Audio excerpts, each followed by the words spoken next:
ফিরলাম বিরতির পর। আগামী 8ই মার্চ কৈলাসহর পাইতুর বাজার স্থিত নতুন মোটর স্ট্যান্ড সংলগ্ন এলাকায় অনুষ্ঠিত হবে প্রথম ব্রাহ্মণ মহা সম্মেলন। এই উপলক্ষে বুধবার বিকেলে এক সাংবাদিক সম্মেলন অনুষ্ঠিত হল কৈলাসহর বৈদিক ব্রাহ্মণ সমাজের কার্যালয়।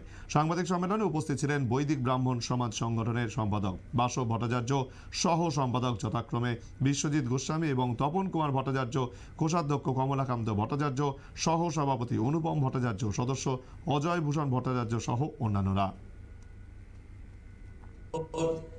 2024 ইং সনে স্থানীয় টাউন কালীবাড়িতে ব্রাহ্মণ সমাবেশের মধ্য দিয়ে কর্মধারার শুভ সূচনা হয়েছিল।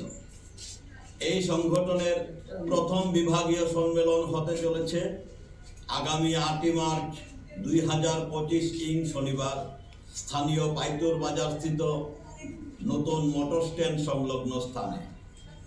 এই সম্মেলন উপলক্ষে ওই দিন পৌরোহিত্য কর্ম প্রশিক্ষণ কেন্দ্রের আনুষ্ঠানিক উদ্বোধন করা হবে।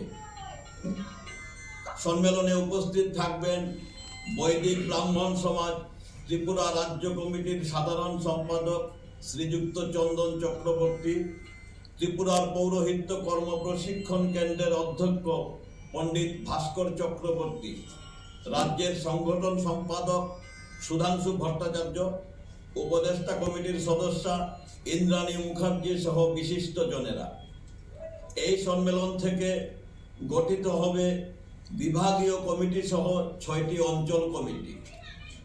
ব্রাহ্মণ সমাজের সার্বিক উন্নতি বর্ধনে ও উজ্জ্বলতর ভবিষ্যৎ গড়ার লক্ষ্যে আগামীর কর্মধারা নিয়ে সম্মেলনে আলোচনা ও মত বিনিময় করা হবে। কৈলাসহর বৈদিক ব্রাহ্মণ সমাজ সংগঠন শুনতে পেলেন, বৈদিক ব্রাহ্মণ সমাজের সংগঠন যেটা রয়েছে তার উদ্যোগেই এই 8ই মার্চের অনুষ্ঠান ব্রাহ্মণ সভার মহাসম্মেলন তা হতে চলেছে কৈলাসহরে। সময় আরও একটি বিরতির, সঙ্গে থাকুন।